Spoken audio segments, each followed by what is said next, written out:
नमस्ते, मैं आपका होस्ट श्रेय हूँ और आपका स्वागत है प्यार की दास्तां में। चलिए आते हैं हमारी कहानी पर, जिसका नाम है उस रात के बाद।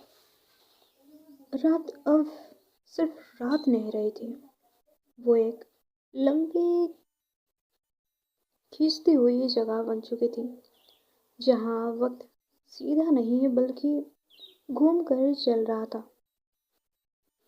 और आरोही को पहली बार महसूस हुआ कि शायद ये घर सिर्फ दीवारों और दरवाजों का जोड़ नहीं बल्कि एक चिंता सिस्टम है जो हर इंसान के इमोशन को समझता है, तोड़ता है और फिर उसे अपने हिसाब से दोबारा बना देता है। इरा उसे एक कदम दूर खड़ी थी, पर वो एक कदम किसी दूरी से ज़्यादा लग रहा था, जैसे दोनों के बीच अब सिर्फ स्पेस नहीं बल्कि एक पूरी कहानी आ गई हो। एक पास्ट जो इरा छोड़ नहीं पाई और एक प्रेजेंट जो आरोही समझ नहीं पा रही। और फिर वो क्रैक जो दीवार में बना था अब धीरे धीरे बढ़ने लगा। उस क्रैक के अंदर से निकलती हुई वो हल्की नीली रोशनी अब तेज हो रही थी, जैसे कोई चीज बाहर आने की कोशिश कर रही हो। काव्या ने धीरे से कहा, ये दरवाजा है। और आरोही ने तुरंत पूछा, कहाँ का? पर जवाब आने से पहले ही हवा का एक तेज झटका आया और वो क्रैक एकदम से फट गया। पूरी दीवार का एक हिस्सा टूटकर गिर गया और उसके पीछे जो था वो किसी बेसमेंट का दूसरा हिस्सा नहीं बल्कि एक अलग ही जगह थी। एक एक लम्हा, एक मेमोरी, एक फ्रोजन वक्त। और आरोही ने देखा वही कमरा, पर पुराना, सालों पुराना। दीवारें साफ, नाम कम, हवा में वही डर पर थोड़ा कम फौज। और बीच में दो लड़कियां, अनाया और सानवी, जिंदा सांस लेती हुई एक दूसरे के पास बैठी हुई, हाथ पकड़े हुए। और उनकी आंखों में वही प्यार जो आरोही और इरा के बीच कभी था या शायद अभी है। और आरोही का दिल एक सेकंड के लिए रुक गया। ये, उसने धीरे से कहा, पर काव्या ने उसकी बात पूरी की। ओरिजिन। और उस एक शब्द ने सब कुछ क्लियर कर दिया। घर सिर्फ उनका प्रेजेंट नहीं खा रहा, ये हर उस मोमेंट को स्टोर कर रहा है जहाँ प्यार को तोड़ने की कोशिश की गई। और फिर आरोही ने देखा देवव्रत अंदर आता हुआ, उसकी आंखों में गुस्सा, शर्म और कंट्रोल का ऑब्सेशन। उसने दोनों को अलग करने की कोशिश की, पर उन्होंने एक दूसरे का हाथ नहीं छोड़ा। और फिर वो मोमेंट आया जहाँ सब शुरू हुआ। नाम लिखा गया पहली बार, जोर से, गुस्से में, अनाया। और उस नाम के लिखते ही कमरा हिल गया, जैसे किसी ने सिस्टम को एक्टिव कर दिया हो। और फिर दूसरा नाम, सानवी। और उस सेकंड के बाद जो हुआ वो सिर्फ मर्डर नहीं था, वो ट्रांसफॉर्मेशन था।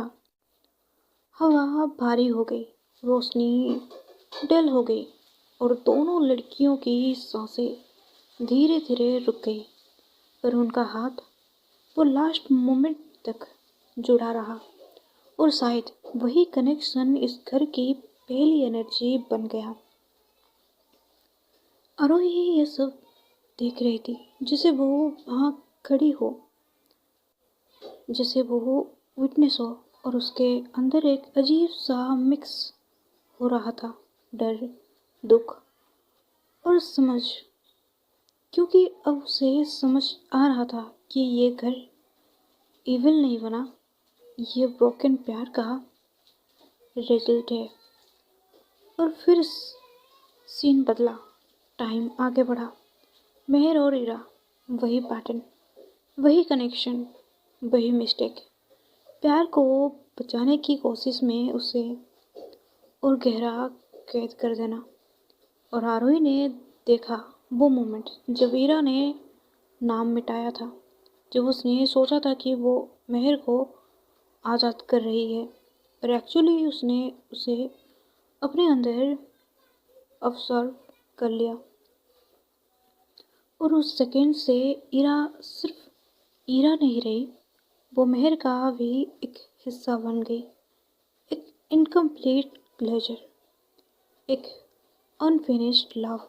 और घर ने इसी इनकम्प्लीटनेस को अपनी ताकत बना लिया। और फिर सब कुछ वापस करंट में स्नैप हुआ। दीवार फिर से सॉलिड हो गई, पर अब आरोही के पास आंसर थे, या कम से कम एक बड़ा ट्रूथ।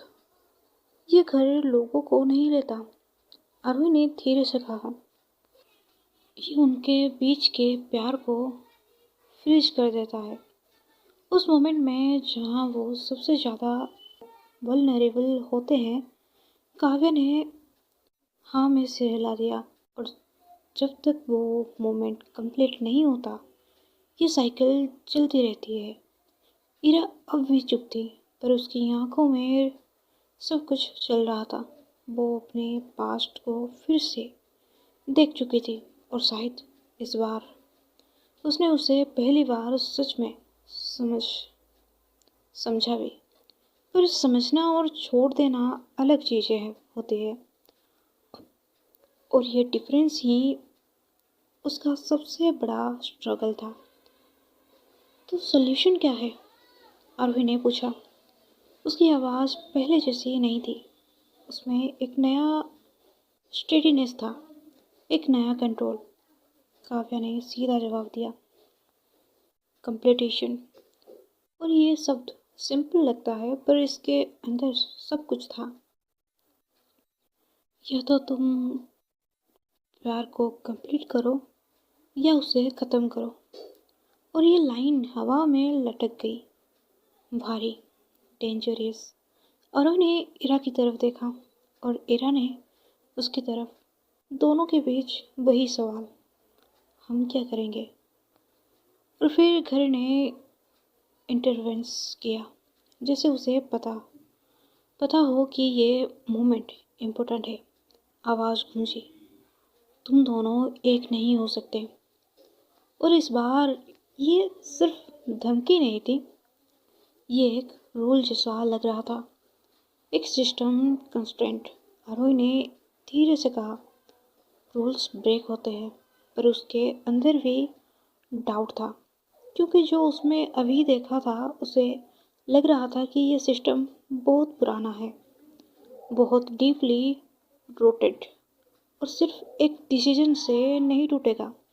इरा ने फाइनली बोलना शुरू किया, मैं उसे छोड़ नहीं पाई।